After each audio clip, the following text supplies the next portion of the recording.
juste de dire que les Alpes ont plusieurs visages, mais je pense surtout qu'elles ont du caractère. Elles savent être tendres et dures, elles savent donner et recevoir. Bref, les Alpes sont vivantes et les hommes qui l'habitent sont à leur image.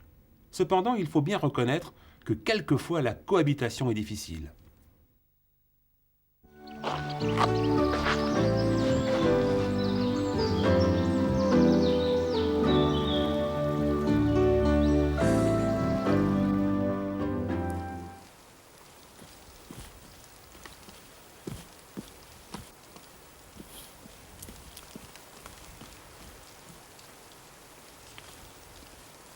Cette terrasse est envahie par de l'ail.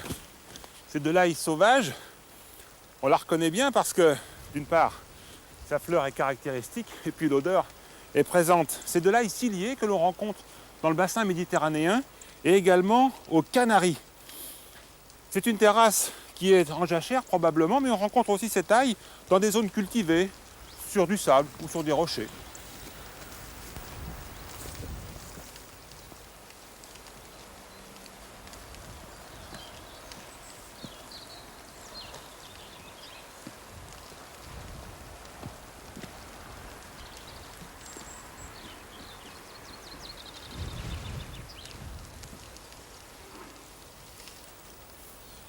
Ce qui est étonnant sur ce sentier, c'est de constater que des villages comme Fanghetto connaissent encore la civilisation de l'olivier.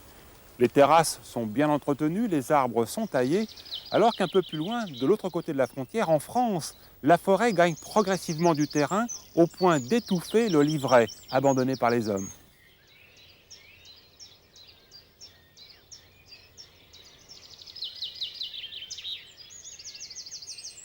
La pluie ne nous a pas découragés. Nous avions raison puisque le soleil nous a rejoints. Ce qui ne fait pas l'affaire de ce petit crapaud que j'ai trouvé sur le chemin. Il était à la recherche d'ombre. C'est bien la preuve que les crapauds et les randonneurs n'ont pas la même notion du beau temps.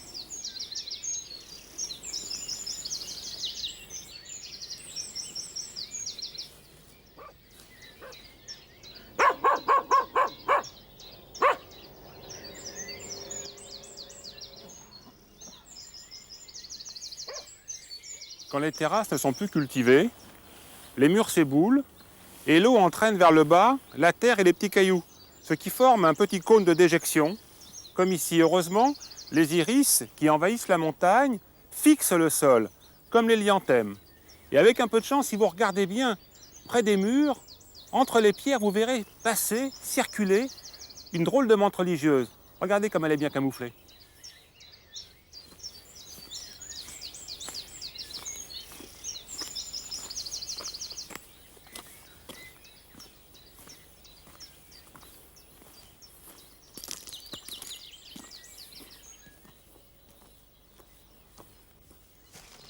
Le cyste cotonneux est une plante que l'on appelle sous-arbrisseau. Elle porte bien son nom et elle est très envahissante. Cotonneux, pourquoi? Tout simplement parce que ses feuilles, duveteuses, sont très délicates au toucher. Elles sont très très douces. Mais attention, sa grosse fleur, naturellement fripée, est très fragile. Alors ne la cueillez pas.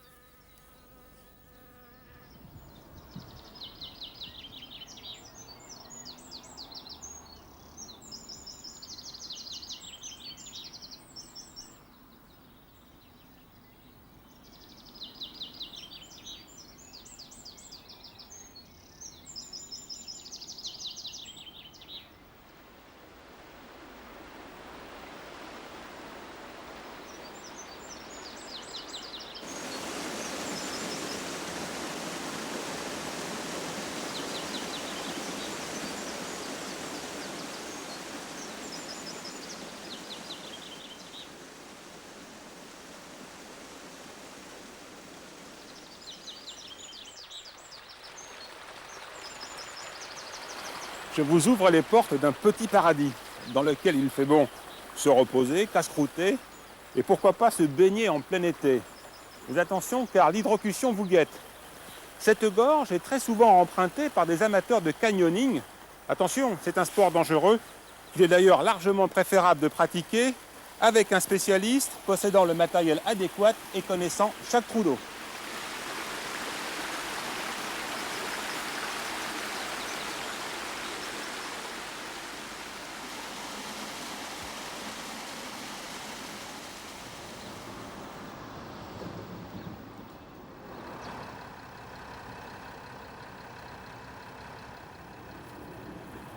nous quittons un chemin pour en retrouver un autre, mais celui-ci est de fer. N'hésitez pas en effet à emprunter des petits trains de campagne, car ils peuvent vous permettre de passer d'un point vers un autre rapidement et confortablement. C'est ce que nous allons faire ensemble. Nous allons prendre de l'altitude, nous allons changer de paysage, et je vous promets un contraste saisissant.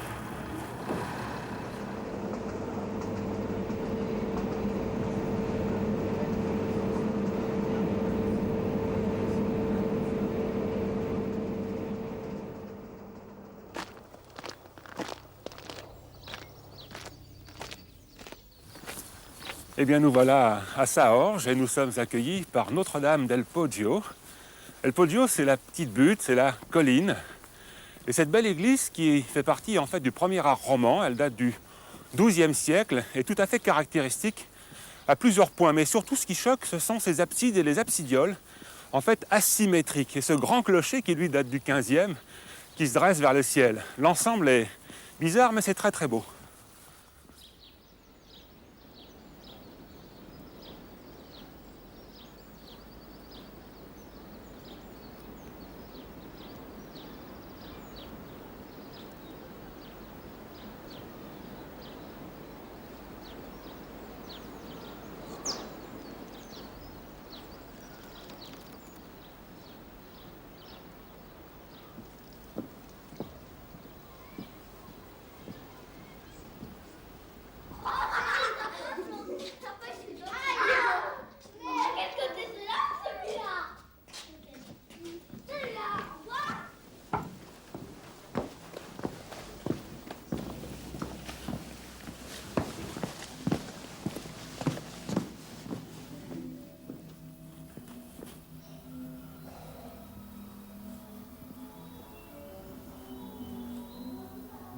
C'est magique, non? Il y a 5 orgues dans la vallée de la Roya, tous du 19e siècle et tous restaurés.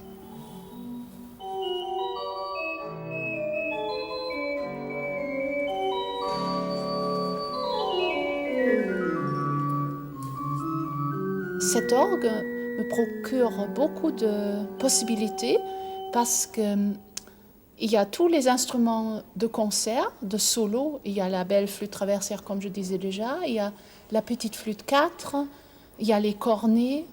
Il y a même un registre qui s'appelle le viola et qui imite le coup d'archet du violon.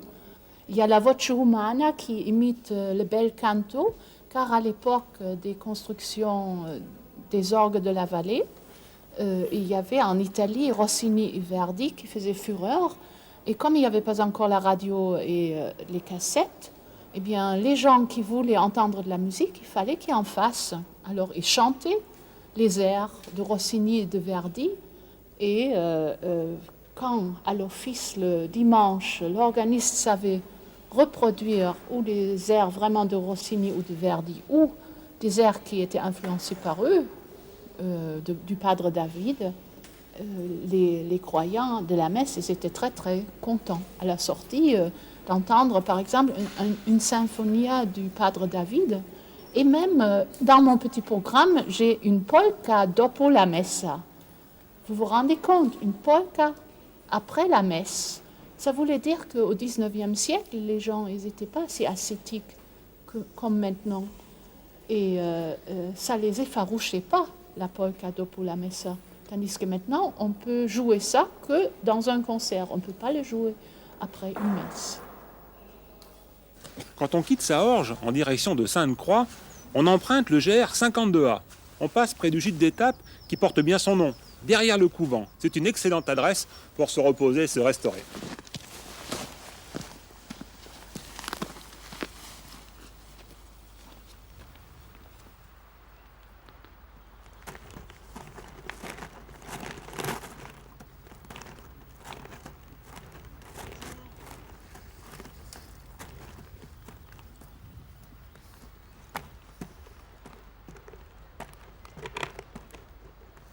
Je saute sur une terrasse. Ce sont des genêts d'Espagne, probablement. Ils n'ont pas encore de feuilles, mais ils occupent un endroit qui est autrefois cultivé. Vous voyez, dès que les terrasses ne sont plus utilisées par les hommes, les plantes pionnières, comme les genêts, apparaissent. C'est une plante toxique Il ne faut pas la manger. Autrefois, on l'utilisait pour fabriquer des paniers, pour attacher la vigne et les tomates. Et aujourd'hui, on brûle encore son bois dans les cheminées.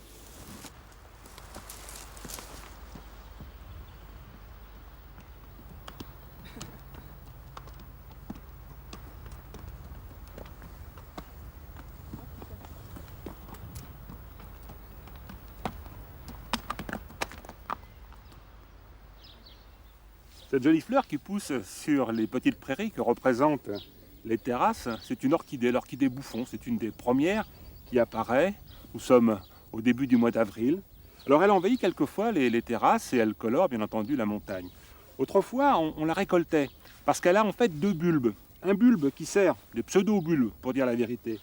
Un qui sert à nourrir la plante en ce moment, cette année, et puis un autre qui est en train de se constituer et qui va mettre en réserve la nourriture dont la plante aura besoin l'année prochaine. Alors on récoltait ce bulbe, on le faisait sécher, on le réduisait en poudre et on le donnait à manger aux enfants et aux convalescents parce qu'il contient un amidon qui est digeste. On appelle ça le salep. Et encore aujourd'hui en Iran, on utilise ce salep pour nourrir les gens qui ont besoin d'être retapés, les convalescents précisément.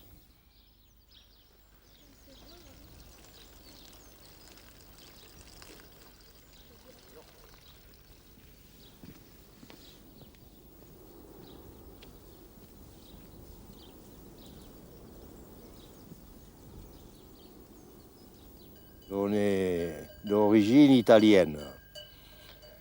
Mon père est venu à Tende au moment de la ligne Nice-Coni, travailler quand ils ont creusé tous ces tunnels. Ils tapaient de la masse et burin pour faire les mines. Ça a été fait tout à la main. Le marteau-piqueur en ce moment-là n'existait pas. On est échappé d'en haut au moment de la montée du fascisme en Italie. C'est pour ça que nous sommes là. Vous êtes venu vous réfugier ici. Ben, réfugié, c'est trop dire, parce que... Il vous a rejoint quand même, hein? Ah ben après, ils nous ont rejoints. Oui, ils nous ont rejoints ici, ils étaient au monastère.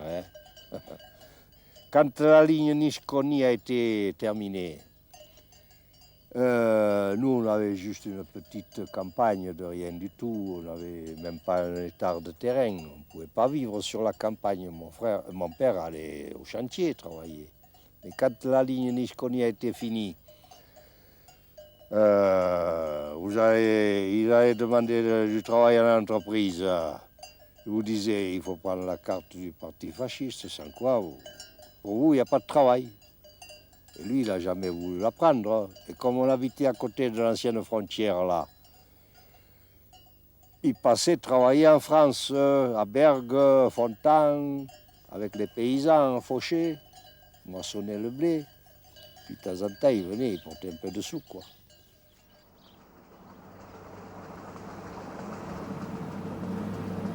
Ce que vous n'avez pas pu remarquer, c'est que le tunnel monte en colimaçon à l'intérieur de la montagne. Nous sommes donc repartis, cette fois en direction de Saint-Dalmas de Tende.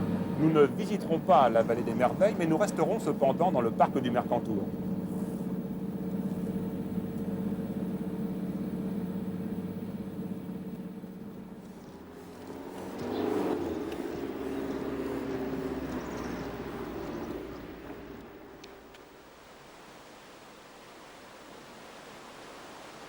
Nous sommes presque arrivés sur le site de Casterino, porte grande ouverte sur le parc du Mercantour. Nous ne sommes pas arrivés au bout de notre chemin. Il nous faut encore 2 heures de marche pour atteindre le lac des Grenouilles. Nous serons alors dans le parc naturel national du Mercantour, gardés, surveillés par des gens qui veillent non seulement à la protection de la flore, de la faune et des randonneurs.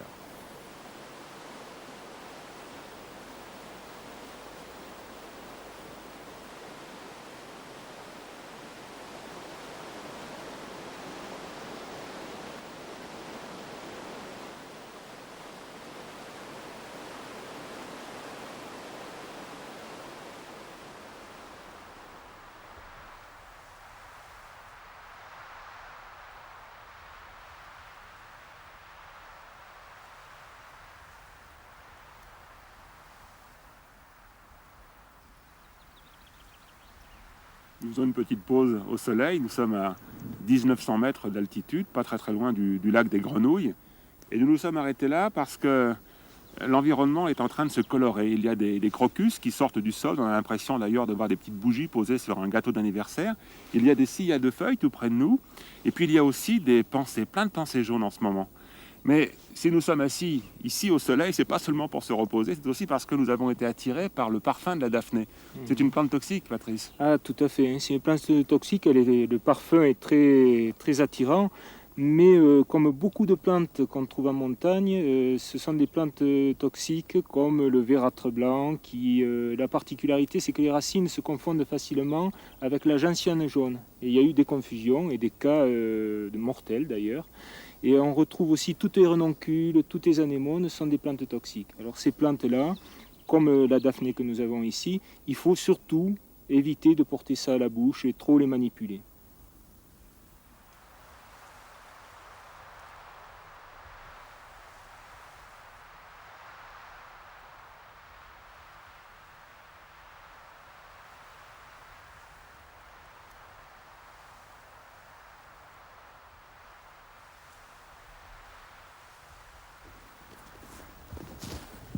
Le mont Bégaud culmine à 2872 mètres.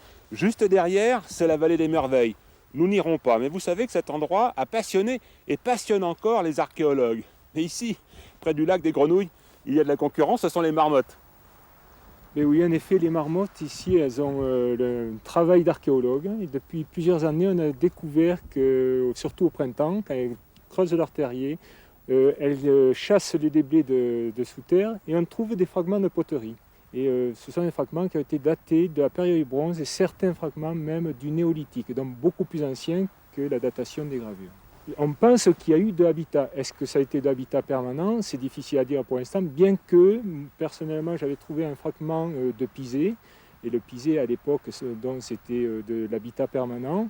Et on a trouvé également des scories. On peut supposer qu'il y a eu de l'habitat permanent. Et la présence du lac des Grenouilles à proximité est peut-être très intéressante pour essayer de retrouver des bases d'habitat permanent sur ce coin. Et est-ce que les hommes du néolithique ont connu un paysage identique à celui-ci? Disons, grosso modo, il devait être identique à celui-ci, sauf que la forêt avait poussé beaucoup plus haut. Vu qu'après les grandes glaciations, il y a 10 000 ans à peu près, il y a eu un gros radoucissement et la forêt de Mélèze, curieusement, était remontée à 2500-2600 mètres, alors qu'actuellement elle est à 2000-2200 mètres.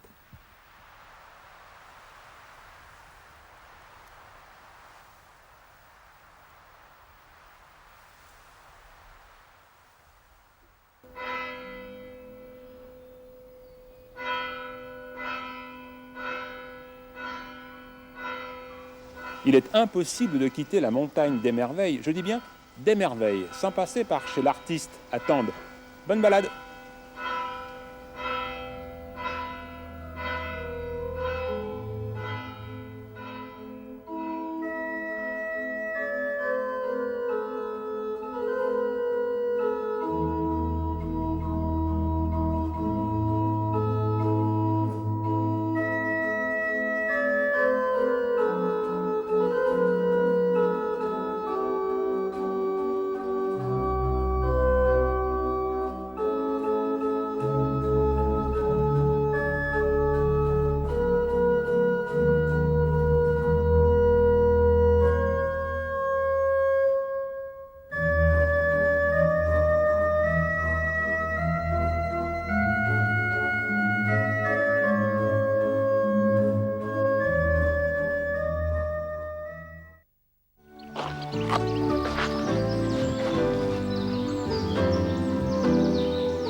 L'origine exacte de Château-Queyras est encore aujourd'hui une énigme. On sait cependant que les Romains, pour leur défense, ont utilisé le rocher qui barre la combe du Guil. Plus tard, après la révocation de l'édit de Nantes par Louis XIV en 1685, Vauban est venu traîner par ici. Il a travaillé à l'extension du château, d'où ces splendides murailles que l'on peut encore découvrir aujourd'hui. Bref, nous sommes dans les Hautes-Alpes, dans le Queyras, à moins d'1 heure de voiture de Briançon, et nous partons ensemble à Seillac. Là, nous chausserons les raquettes et nous irons rejoindre le lac Miroir à 2214 mètres d'altitude.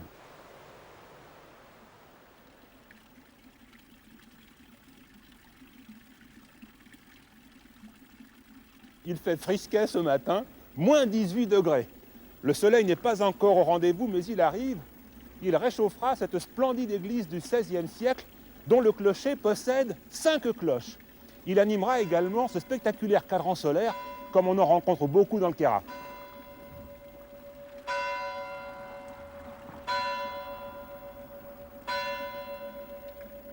Pour randonner sur la neige, tout en prenant le temps de s'intéresser à la nature, n'hésitez pas à employer des raquettes. Alors ne vous en faites pas tout un monde, c'est très facile à chausser, c'est un peu comme des palmes. Il n'y a pas de pied gauche, il n'y a pas de pied droit. Vous enfoncez la pointe de la chaussure au fond du chausson, vous tirez la lanière en arrière, vous la laissez retomber sur le talon.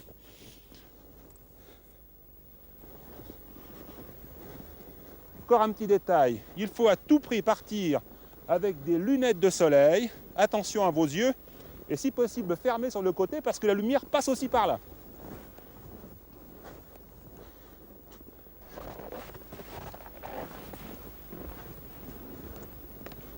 Pour le randonneur naturaliste qui fait ses premiers pas, si je peux me permettre, l'hiver est une période idéale, surtout en zone de montagne, car la neige nivelle le sol.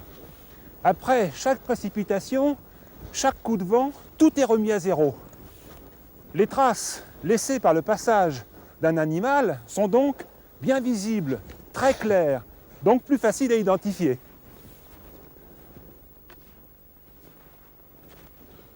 Le lièvre variable est comme le casse-noix moucheté. Il est très difficile à découvrir en pleine nature. Heureusement, il laisse des traces très profondes. Dans les Alpes, on dit que c'est une relique glaciaire.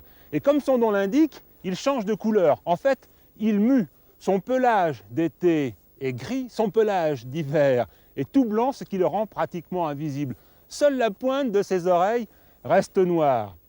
Sachez également que les animaux, l'hiver en pleine montagne, n'ont pas froid. Ils sont équipés. Le lièvre variable se laisse recouvrir par une couche de neige.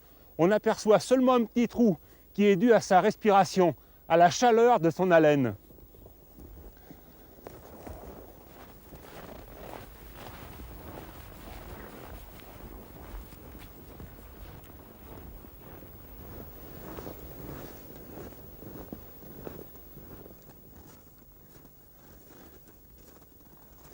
Les taches sombres dans la montagne sont dues au pin cimbro.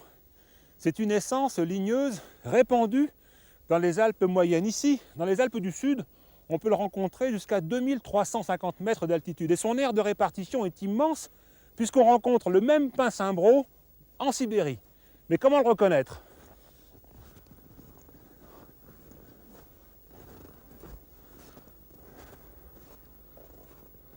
Pour le déterminer à coup sûr, faites comme moi, approchez.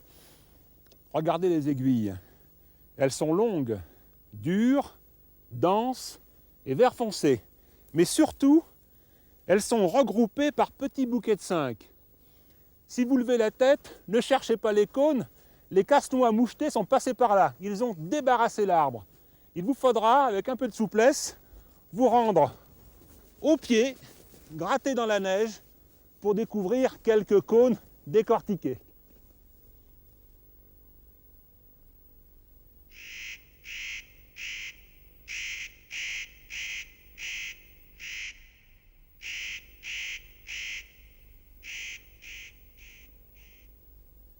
Une chose est certaine, tous les oiseaux que l'on peut rencontrer en ce moment ont de quoi se nourrir. Certains d'entre eux sont même capables de constituer des réserves. C'est notamment le cas du casse-noix moucheté.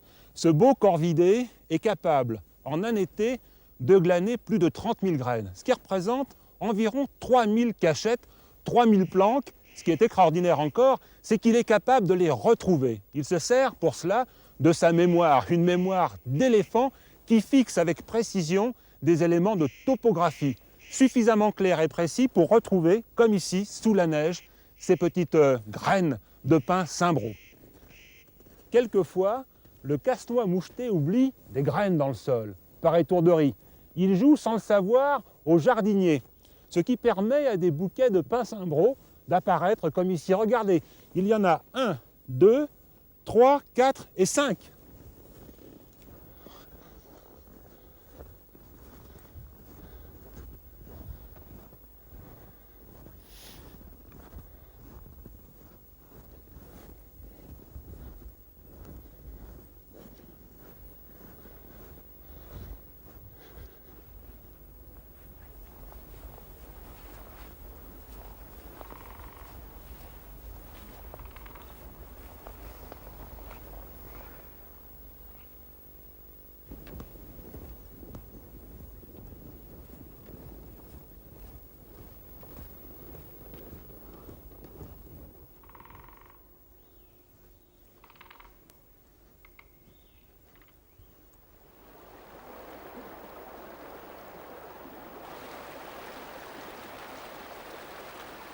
Si vous êtes passionné de minéralogie, l'hiver est une mauvaise saison.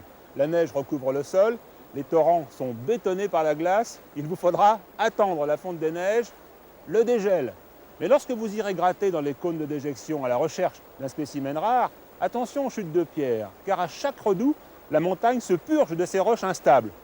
Pour vous aider à patienter, j'ai une idée. Nous retournons à Château-Queyras.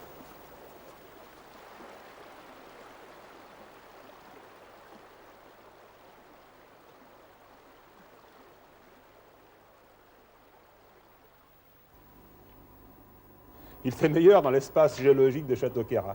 Et c'est ici, et non pas dans les torrents, que nous découvrirons la serpentine, cette roche verte dont l'origine remonte au fond des temps et qui est née des volcans sous-marins. Jean-Pierre, c'est quoi pour vous la serpentine? Pour moi, la serpentine, c'est une histoire d'amour, c'est très très affectif, quoi.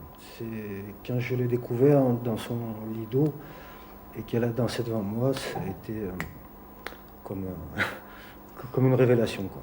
Et j'ai eu l'idée de travailler cette pierre parce qu'elle représente par sa force, par sa beauté, sa limpidité, sa pureté. Mais on la trouve ailleurs que dans les torrents ici, la serpentine. Oui, on la trouve partout, mais elle prend toute sa valeur quand on la voit dans l'eau, parce que là, elle serpente. Donc elle a toute sa valeur là-dedans, elle brille, elle dégage une énergie terrible, elle prend la chaleur ambiante, et j'ai su que je pouvais faire quelque chose avec ça.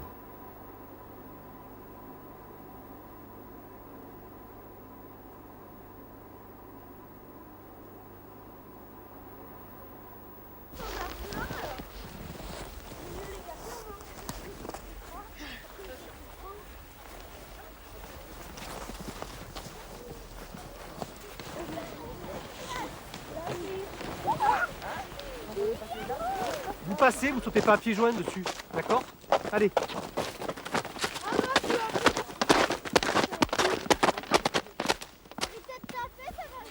va, Marie? Quoi? Ça va?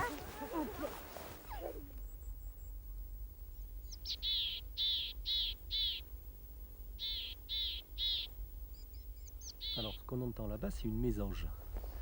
Est-ce qu'on en entend beaucoup d'oiseaux? Non. Ah. Entendu. Hein, t'en as même pas entendu, mais t'as ton bonnet sur les oreilles, alors c'est dur hein, avec le bonnet sur les oreilles. Qu'est-ce qu'ils font les oiseaux en hiver? Il commence à faire froid. Ah, les oiseaux ils ont froid. Alors toi tu dis qu'ils sont partis parce qu'ils ont froid les oiseaux. Vous croyez que c'est vrai? Non. C'est pas la bonne réponse. Ils ont plus trop à manger. Là voilà la bonne réponse.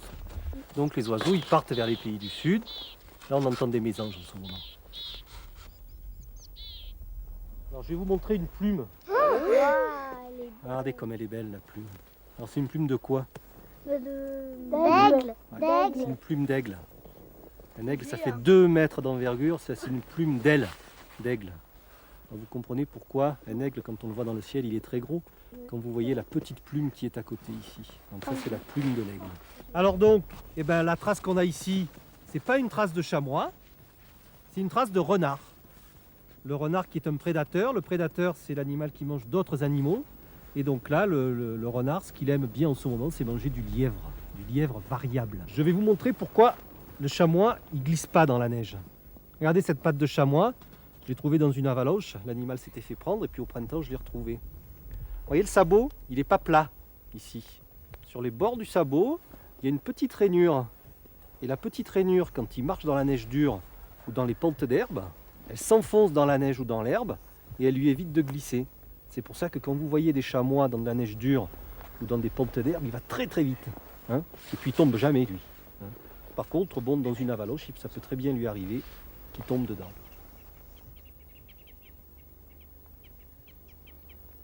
Il est très difficile aujourd'hui, il faut bien l'admettre, de vous présenter le casse-noix moucheté en chair et en os. Il est là autour de nous, mais il est invisible, il est très discret. Heureusement, un spécialiste, naturaliste, passionné, Claude Croc, l'a étudié de très près. Il lui a consacré une grande partie de sa vie. Il lui a même dédié un livre. C'est ce qui nous permet aujourd'hui de vous le présenter en images.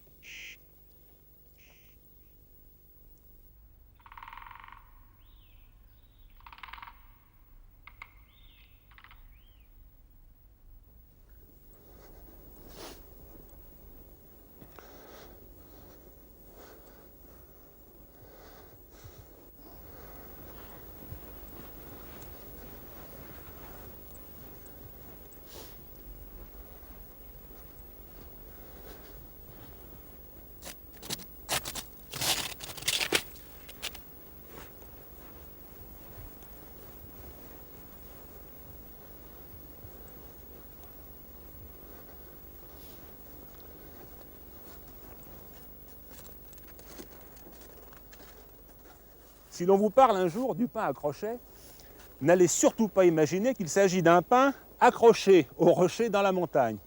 C'est en fait un pain dont la pomme, plus précisément le cône, est asymétrique et possède des écailles ornées d'une protubérance qui a la forme d'un crochet. C'est souvent un arbre rabougri, celui-ci est très beau, mais sachez que dans le Queyras, son bois est depuis toujours utilisé pour fabriquer des jouets et des objets usuels.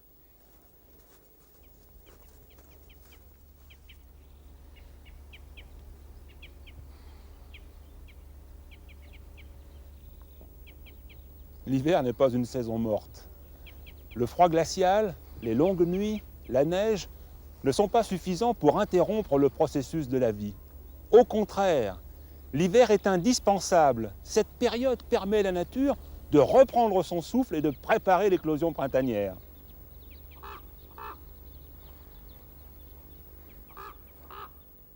Il fait froid, vraiment très très froid. Moins 18, peut-être moins. Cela est dû, entre autres, à l'absence de couverture nuageuse. Je ne pourrai donc pas vous montrer l'eau dans ses trois états physiques. Sachez néanmoins que je suis sur de l'eau solide, la neige, et en dessous, de la glace, 20 cm de glace. Et sous cette glace, encore une fois, de l'eau liquide, l'eau du lac Miroir. Nous sommes à 2214 mètres d'altitude. Il n'est pas question de faire trempette aujourd'hui. Et si vous voulez vous admirer dans ce miroir, repassez donc par là en plein été.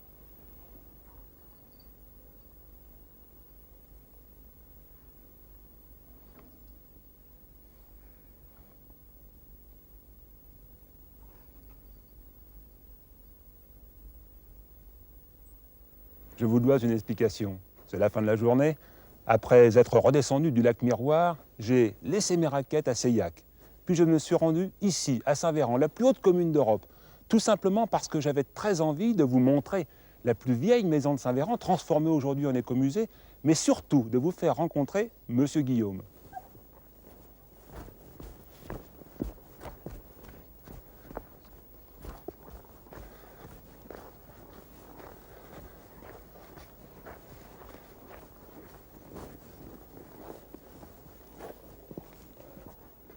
Il faut savoir que le Queyras est une région où la vie d'hiver est très longue, puisqu'elle prend pratiquement plus de 6 mois de l'année, et les gens ne pouvant plus aller dans les champs, une fois que le soin du bétail était fait, un peu le matin, un peu le soir, la journée en était tranquille.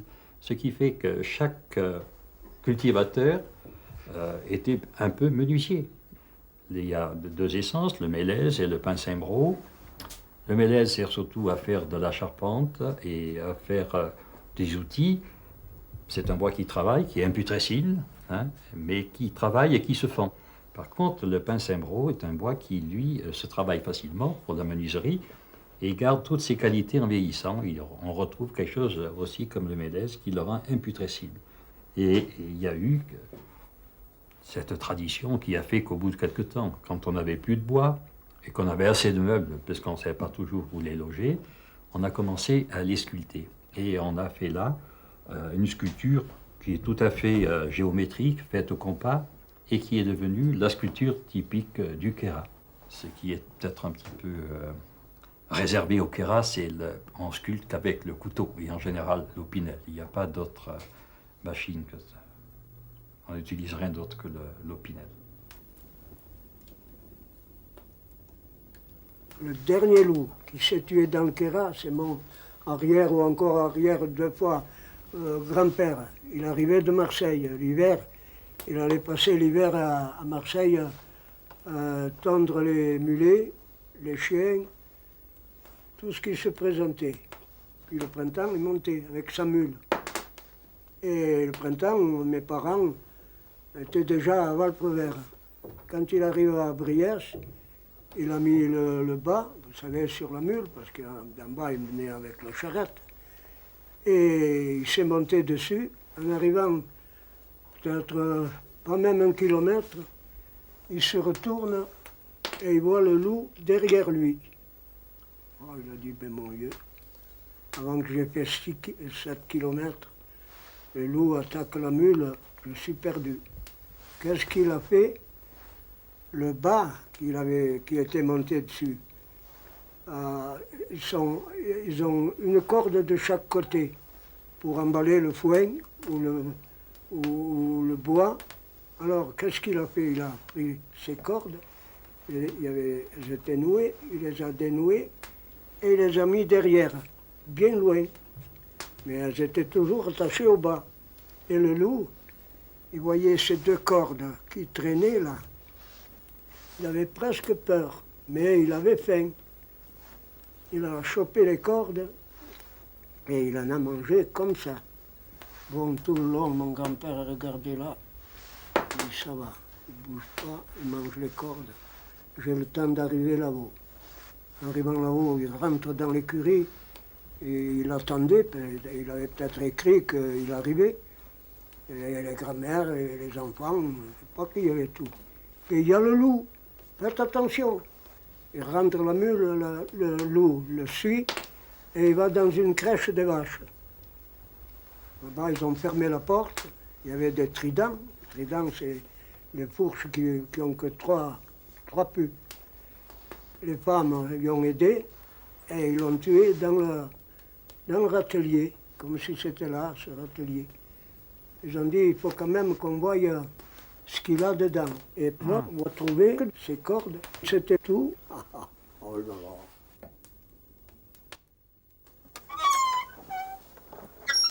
Il fait toujours aussi froid. La nuit est profonde, le ciel est presque pur, ce qui donne l'impression que la Terre s'est rapprochée des étoiles et que la Lune est à portée de main. C'est l'hiver, mais c'est aussi le moment de nous quitter.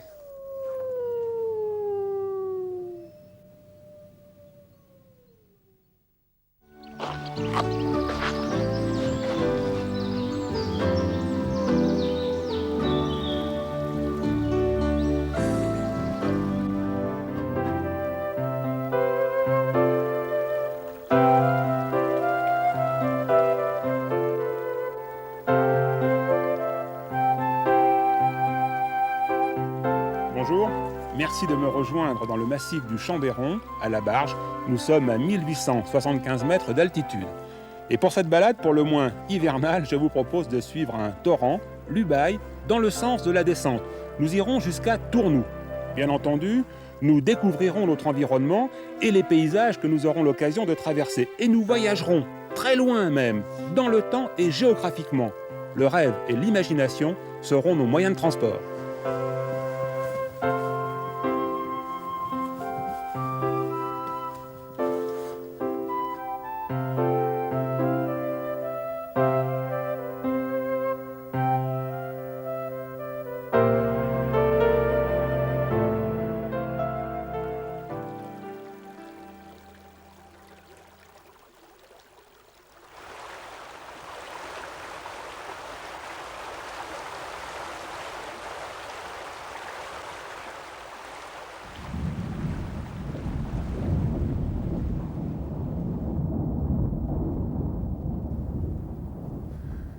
Lorsqu'on se promène, comme nous le faisons en ce moment, en pleine nature, surtout dans un paysage aussi puissant, aussi typé, aussi présent que celui de la vallée de l'Ubaye, on a l'impression que ce décor a toujours existé. En fait, rien n'a toujours existé. Ni les paysages, ni même la vie. À une époque archi lointaine, le climat et la composition de l'air étaient différents. La terre était toute neuve. Elle était chaude, brûlante même. Petit à petit, millions d'années après millions d'années, la température de l'atmosphère s'affaisse en dessous du point d'ébullition de l'eau.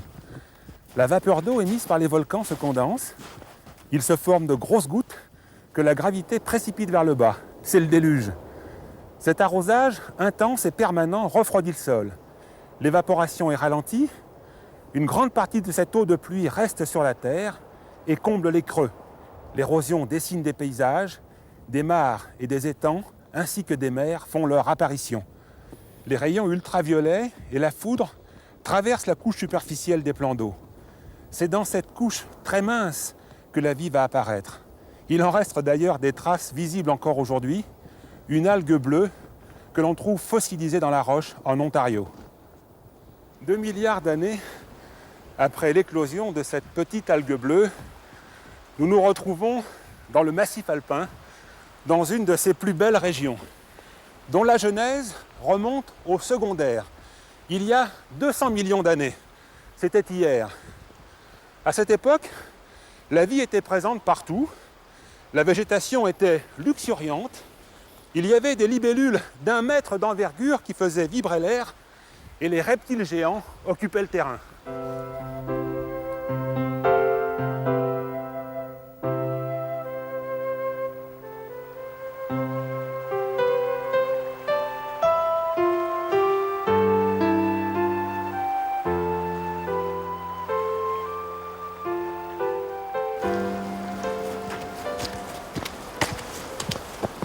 Pour l'heure, nous sommes en 1996, en hiver, les 2 pieds dans la neige, au beau milieu d'un paysage en perpétuelle évolution. Et nous en avons la preuve ici, Nicolas. Alors tout à fait.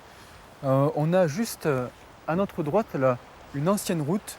Elle a été totalement recouverte par la montagne qui lui tombe dessus. Et on a été obligé de reconstruire ce nouveau pont avec ce tunnel que l'on voit plus loin. Ça prouve que c'est tout le temps en perpétuel mouvement et que c'est quand même très très récent. Alors à l'ère secondaire, à cet emplacement, il y avait une mer, ce qu'on appelle la mer alpine. Seulement un beau jour, les 2 plaques eurasiatines et africaines et la plaque adriatique, qui est toute petite par rapport aux 2 autres, se sont mis en mouvement et sont venus se rencontrer. Et ça a créé un soulèvement sous la mer. Ça a créé une montagne finalement qui est sortie déjà sous l'eau, puis après hors de l'eau. Et à l'époque où les terrains étaient encore sous l'eau, on a eu un phénomène comme il se passe l'hiver avec les avalanches. Les terrains, avec la pente, se sont mis à glisser, un petit peu comme des avalanches de boue, de gravats, de blocs. L'Ubaye était un petit peu en dehors de cette crête, était en contrebas et a reçu ces terrains qui sont venus recouvrir les terrains autochtones. Ça, c'est un phénomène assez ancien. Ça a créé une grosse montagne, très élevée, et tout de suite, l'érosion est venue sculpter en fait ce paysage. Ici, on voit bien les terrains sédimentaires qui du coup se sont redressés. Effectivement, sous la poussée des Alpes, ils sont mis en oblique et on voit très bien différentes couches.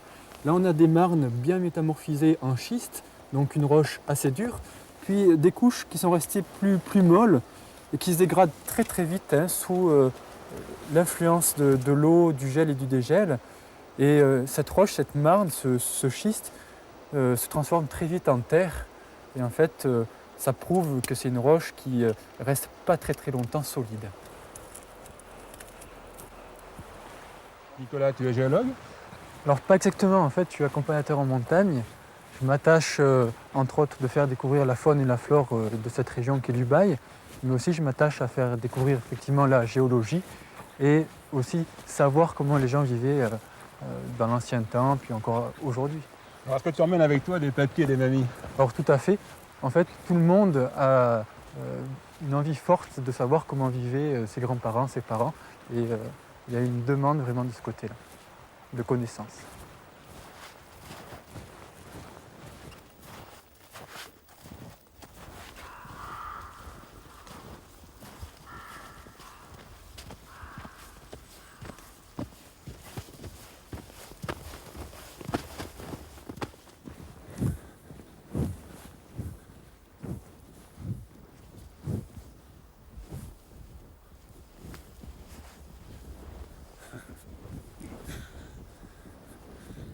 L'églantier des Alpes et ses fruits donnent des taches de couleur dans la montagne.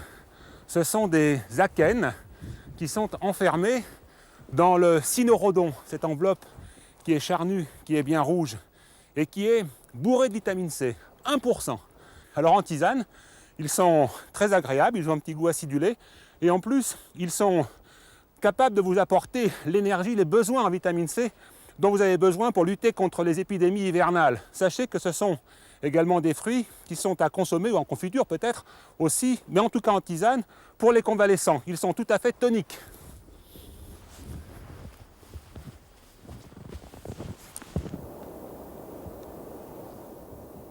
C'est la Lombarde qui nous apporte cette neige. C'est un vent qui arrive de l'est ou du sud-est. Il est redouté l'hiver parce qu'il génère souvent de violentes tourmentes de neige. Cette neige qui absorbe les sons, on est comme dans un studio d'enregistrement. En fermant les yeux, on se croit dans le vide. Elle gomme également les formes, elle nivelle le terrain. Elle est pour la nature ce que le plâtrier est pour le bâtiment, elle recouvre les défauts. Alors ne vous fiez pas aux apparences, parce que sous cette moquette toute blanche, ce n'est pas la misère, mais ça lui ressemble. En réalité, le pays est pauvre. Cette couche de neige qui évoque un climat très rude, recouvre un terrain ingrat. Il n'est cultivable qu'environ 4 à 5 mois par an. Il est souvent inculte, en tout cas à très faible rendement. Seuls le seigle et les lentilles ont pu s'y illustrer. Heureusement, il y a de vastes pâturages qui permettent l'élevage des moutons, mais il faut bien reconnaître qu'il y a un siècle et demi en arrière, cela était bien peu de choses pour nourrir une population au moins 20 fois supérieure à celle d'aujourd'hui. Une proportion énorme de gens connaît le chômage. On pourrait presque parler de chômage technique, puisque la matière première et l'outil de travail sont rendus inutilisables par le climat. La solution consiste donc à se réunir pendant la belle saison pour exploiter le sol et à se séparer pendant la mauvaise. Ceux qui restent entretiennent la propriété et le cheptel, les autres partent travailler dans les régions voisines.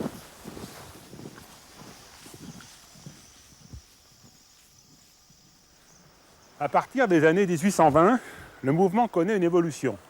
3 frères, les frères Arnaud, qui habitaient Josier, ferment boutique. À la surprise générale, ils vont à Mexico, ils y fondent un magasin de vêtements, de nouveautés et de tissus. Ce sont les premiers habitants de la vallée de l'Ubaye à franchir l'océan Atlantique.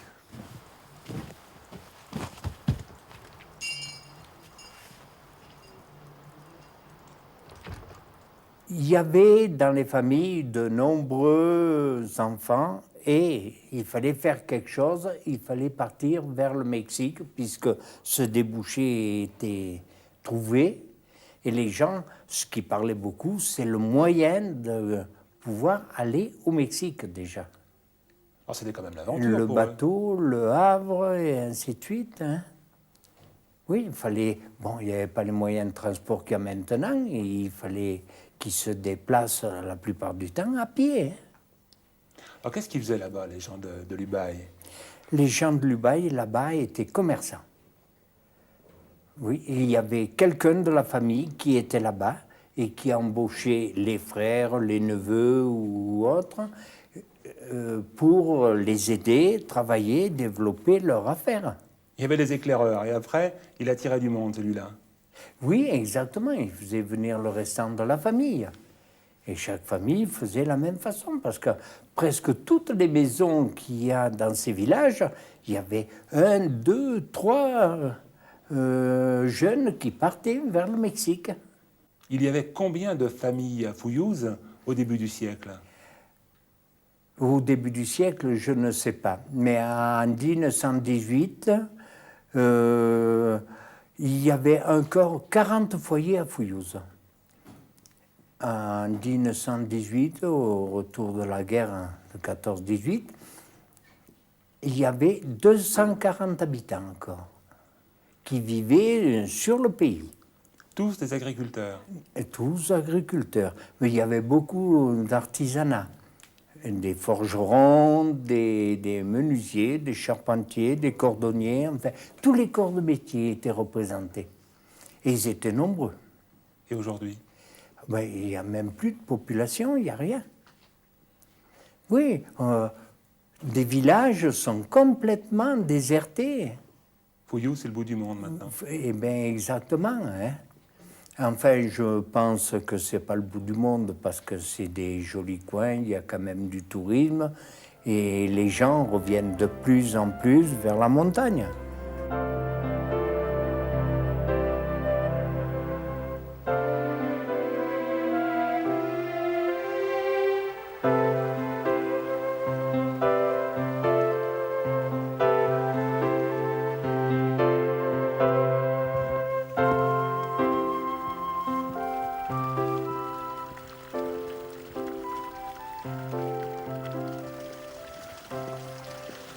Je pourrais presque vous le dire en chantant, mais j'ai pitié de vous.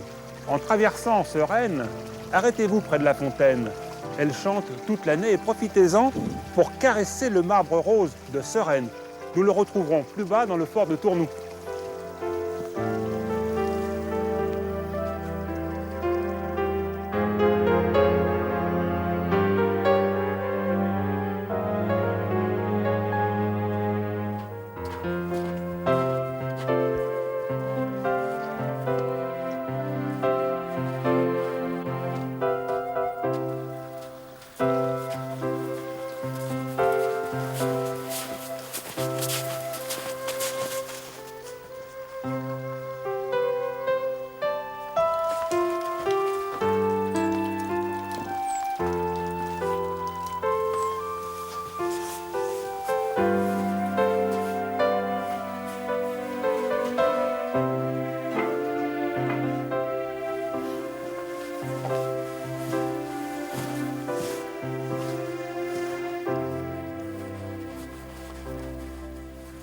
Les habitants de la vallée de Lubaï, qui se sont expatriés au Mexique, sont appelés ici Mexicains et là-bas Barcelonettes.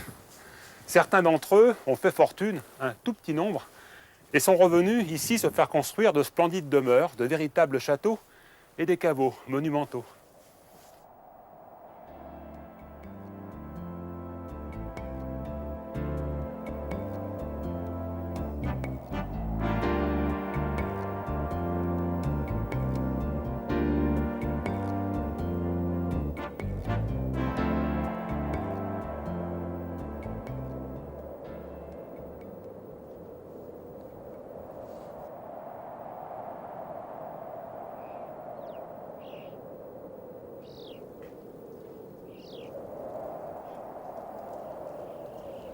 Les chocards sont très faciles à reconnaître par rapport aux craves, parce qu'ils ont le bec jaune, alors que le crave a le bec rouge. Et par rapport aux choucas également, qui occupent plutôt la vallée, les maisons en ruine, les vieux châteaux, eux par contre, ont le bec couleur ardoise, ainsi que les pattes. Alors pendant l'hiver, les chocards se réunissent en grand nombre, ils forment des vols importants, ce ne sont pas des oiseaux timides, ils viennent même quelquefois se nourrir dans les jardins. Compte tenu de sa situation géographique et de son relief, la vallée de Lubaï est très stratégique. Et ça ne date pas d'hier. Depuis belle lurette, les hommes ont compris que c'était une voie de communication et un bastion naturel. D'ailleurs, si les fortifications ont été faites sur cette crête, c'est justement parce qu'elle permet de défendre autant d'un côté que de l'autre. Face au bas de la vallée, face au col de l'Arche qui est en face contre l'Italie, ou même si on était pris à revers par le col de l'Arche.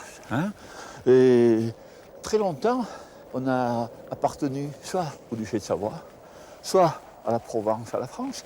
Et dans ces cas-là, on a été obligé d'orienter les fortifications, soit d'un côté, soit de l'autre. On a été un peu considéré comme une marchandise très longtemps. Vu qu'on n'avait pas de valeur, pas d'industrie ni rien, on nous a négligés et passé d'un côté à l'autre. Alors dis-moi Francis, ce fort, il date de quelle époque?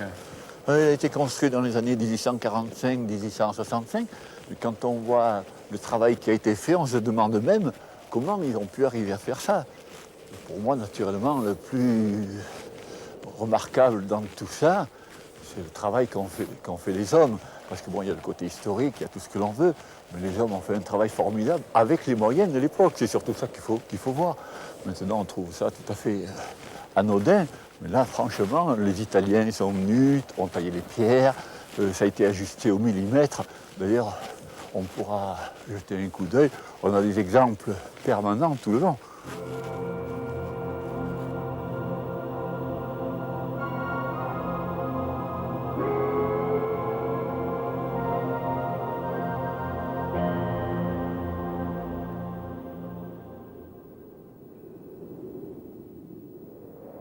Francis, finalement, alors est-ce que ce fort a servi? Ce fort a servi, mais il a surtout eu un effet dissuasif. Et à l'heure actuelle, ce sont surtout les petits oiseaux qui l'occupent, pour le plus grand plaisir de tous les promeneurs aussi qui peuvent les voir en même temps. Alors je vous propose de rester sur ces petits oiseaux, ce sera le mot de la fin pour nous. Nous allons maintenant, avec Francis, rejoindre l'Ubaye. Rappelez-vous qu'une balade hivernale est très agréable à condition d'être chaudement couvert, que la neige recouvre quelquefois les repères et qu'il est donc possible de s'égarer dans la tourmente de neige. Alors soyez prudents et bonne randonnée.